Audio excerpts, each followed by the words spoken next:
Hi, this is Eternal King here, bringing you another LOR video today. So we're going to do a two-for-one today, but specifically I want to talk about a very important play concept that I see is missing from the LOR community right now. Again, I play some of the best players, specifically with Eternal. Eternal is just a very hard format. And so any of the players that are around are typically experienced players. They are players that are not new to the game. But that being said, even old players can develop bad habits if there are certain things that are encouraging them to play a certain way. So in this instance, we're going to talk about playing from behind. This is a concept that exists in MTG, and it is a concept that used to exist pretty thoroughly in LOR. So I'm going to give you an example. Specifically, if you are playing a matchup, any matchup in LOR, there is always going to be one deck that is the tempo deck and one deck that is the anti-tempo deck. This is just fundamentally true about LOR. And if you are not playing the game that way, you're generally playing the game wrong. Just period, full stop, right? So you look at my mid-range decks that do very, very well. When I play mid-range into a control style deck, I fully commit. You can tell that from my plays that I'm like Swim, right? So you're playing elusives, any keyword deck into a tempo deck, and you're playing elusives, right? You develop your 1-drop, you develop your 2-drop, then your opponent, ideally the opponent should snap respond to them the minute they hit the ground, right? Like they should pokey stick or mystic shot or whatever. They should just on curve deal with it. That's the best thing you could possibly do into a keyword deck. But assuming that they aren't as familiar with the ways that you play from behind into a tempo deck, but yeah, that is kind of what you want to do, right? Teemo comes down and you want to be on the pie toss, right? Pie toss used to be a very popular card because it provided you with 2 pings. So Teemo comes down on 1. You play the pie toss. You snap it. Like as soon as that Teemo hits the ground, in the elusive spam shell, which you can tell because of the exact champ composition, you know that if they're running Teemo Zoe, there's literally nothing else the deck could possibly be other than an elusive spam shell or Swim's elusive spam shell. So what do? How do you not lose? Well, you literally snap respond, right? So you either snap respond on curve with the pie toss to the Teemo, or you wait for priority and you pokey stick or glare the Teemo, right? Or you Vile Feast the Teemo, because again, some of these spells cost a little more mana than the creature alternative, but like you're pokey sticking the Teemo, you're glaring the Teemo, you're snap responding to their 1-drop. And as soon as you have priority, like don't shift priority, don't bank spell mana, you're playing anti-tempo into the tempo player. You have to deny tempo, otherwise you're not going to win. If you try to race them, you're going to lose. If you try to outwin con them, you're going to lose. You have to, as the anti-tempo player, snap respond to what it is that they're doing, just like in MTG or Magic the Gathering. It's a very common thing in Magic the Gathering, and it used to be common in LOR, but people moved away from it because of the way Standard works, right? Like it's the Standard format where like everything is just basically the way you play Standard is if the opponent plays a creature, you play a creature. If the opponent plays a creature, you play a creature. If the opponent plays a creature, you play a creature. And you just chump up the board with stuff, right? And that's how you win. But like Eternal is not that format. Creature parity literally does it doesn't matter much in Eternal. It matters a little bit, but it doesn't matter nearly as much because you have spell-based responses to creatures that are almost better, right? They're almost better. So absolutely, you see the Teemo come down, you snap respond to the Teemo, or you pass priority to yourself, and then you immediately pokey stick the Teemo. Now they could spend 2 mana to Pale Cascade the Teemo, but you're still ending up with parity. In fact, you're coming out ahead because you're cycling the card, you're forcing the response, and you're still on mana parity with them. So that's still correct to snap respond to the Teemo, force the Pale Cascade, etc. 100% correct to do that. Every single time. So you need to learn to snap respond and take advantage of priority instead of constantly passing priority into the tempo deck, because any good tempo player worth their salt will just keep tempoing. Like that, you're the tempo player, you're going to keep tempoing. I'm not afraid of your passes, you've got nothing. Like that's kind of the smart way to tempo.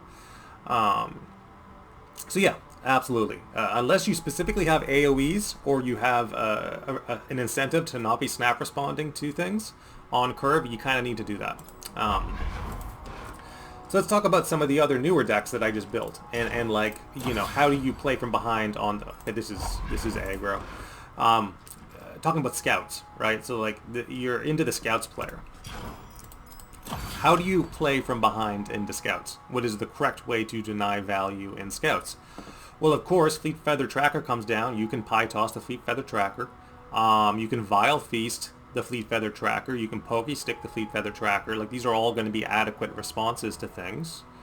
Alternatively, they play Petricite Broadhound, Petricite Hound. Obviously, it's immune to pings. You just play the creature, right? You just play your own 2/1 into the Petricite Hound, and like that's correct anti-tempo.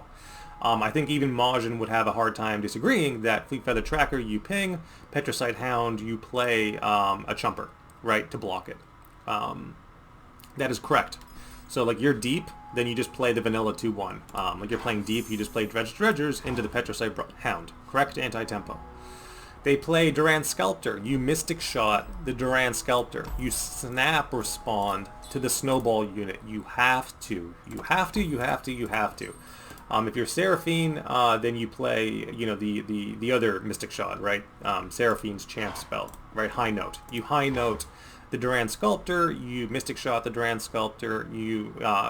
You know, in very rare instances, might try to single combat the Duran Sculptor. But either way, that Duran Sculptor has to stop existing in order for you to play the game against the tempo deck. And this is something that people used to do back in the day, old school LOR fundamentals that people have forgotten, thanks to like standard laziness, essentially, and Eddie, and Temple, like essentially just like racing every single matchup. And that's the only thing that matters. People forgot that, like, no, there are certain things in a tempo matchup you have to deal with. You have to remove key pieces. And even when I'm playing tempo, I have the 3 of a Gentleman's Duel. And I will remove key pieces from the opponent's deck with Gentleman's Duel despite being the tempo deck. I will snap respond to those pieces 100% of the time. And it's often game winning in the long run. Just snap respond to things. So if Misfortune comes down, she needs to die. Like yesterday, right? So you can either Gentleman's Duel the Misfortune, you know, Fish Fight the Misfortune. You could in PNZ, of course, right? Thermo, or more likely you're probably going to be on Aftershock, right? In your temple deck, you'll have the one Aftershock. You need to just give her. And if the opponent's smart and they have Form Up in hand, they might not play the 2-drop, and they'll keep the Form Up for the Misfortune. So if they're sitting on 3 mana with 2 spell mana banked, maybe you don't do it, right? You have to think about these things. But then again, if you haven't played a 2-drop, you can Form Up, you can Aftershock and then Mystic Shot the Misfortune. Because again, that's how LOR works, is that like no matter what, as the anti-tempo tech, you have to respond.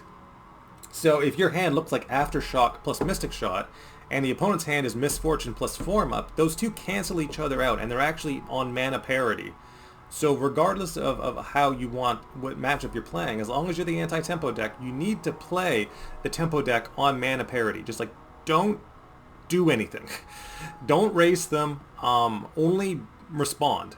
Respond to what they're doing. Otherwise, you're going to have a bad time. You're going to lose 100% of the time. And this is what I'm seeing consistently. So like, this is why I can play scouts into pro players running like Temple, and they're like their most hardcore sweaty race deck. I don't mean race in terms of like gender and religion and all those things. I mean like you're sprinting, like you're racing the opponent in terms of your own win con, right? So they're like race control. You just kind of really, that sounds so bad, but yeah, you really just kind of want to run as fast as you humanly can against the tempo deck and hope that it works out, but it's not the smart play. So yeah, we go back to my only Rise deck in existence, and everything about this Rise deck is literally just respond, right? Basically no chumpers at all, very few chumpers, only the bare necessity of chumpers. So if I was to see a high tempo 2-mana card come down, I Gruesome Theater, I snap respond, like same as I would with a Mystic Shot. The card advantage doesn't matter because this Rise draws infinite cards. So yeah, snap Gruesome Theater, the Misfortune, 100%. Like, you just do it in your Rise shell. You just instantly do that. You have to. So 2 mana, snap respond to either the Snowbally 2-drop or the Snowbally 3-drop. Then develop your landmark immediately afterwards. These are the correct anti-tempo solutions in the Eternal format. It's usually snap responding to certain situations. If you choose not to snap remove or snap respond to certain situations, you're going to have a bad time. A very, very bad time. So again, go back to fundamentals. Go back to your hate spikes. Go back to your death's grasps. Go back to your crumbles. Go back to your glares. Go back to your pokey sticks. Go back to your vile feast. Go back to your mystic shots.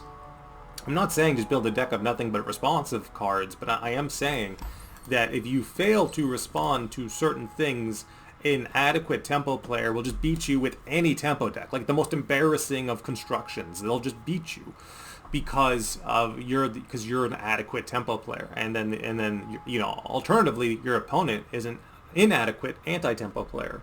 They're just not there in terms of the ways that you need to be playing these matchups. And then alternatively, if you're not the tempo deck and you're not the anti-tempo deck, you better be the redundant value deck, right? Like you better be a deck that has so much redundant value built in that you just don't need to care.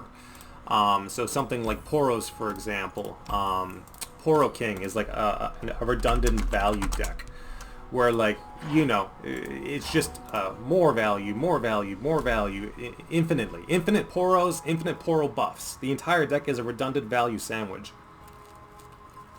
And if you play that Poro King correctly, like, that's ultimately going to be, you know, another solution to the problem. Is if you don't want to be anti-tempo and you don't want to be tempo, then just be the redundant value deck, which a lot of people go for. A lot of pro players just go for that solution, right? Eddie is big. There's a lot of redundant value baked into Eddie. Temple draws you infinite cards, so there's a lot of redundant value built into Tempo. Sorry. And then, yeah, that's how they play. But when it comes to LOR fundamentals, you can't get away in the Eternal format from snap removing things. You just can't play the game that way. You just don't. Like, never let them, even with a value 2-drop, like, don't, if you have the response, don't even pass priority to them. If they play Elise, there is not a single reason in the entire world why you should not be answering with a 3-mana Soul Harvest. Because you haven't played a 1-drop, because again, you're the responsive deck, you're not doing anything. So you're just responding to what they're playing with the adequate removal card, which in this case is the 3-mana Soul Harvest to their 2-mana Elise. You just gotta do it, man. You gotta do it. It's just the only right way to play the format, is that if you're anti-tempo, you need to be snapping on things. Just like Marvel Snap, you snap when you're gonna win. Think of it, LOR, like you're snapping when you've got the right removal card, right? Throw an emote on the stack if you have to remind yourself, or just like emote quietly to yourself that you need to be snap responding to certain plays. Snap responding to the Jax correctly on curve. We saw me run away with the Jax tempo. Snap responding to a go wide strategy. Snap responding to a go big strategy like Overwhelm. Just snap responding to anything that your opponent's doing if you're the anti-tempo deck. This is Eternal King, signing out.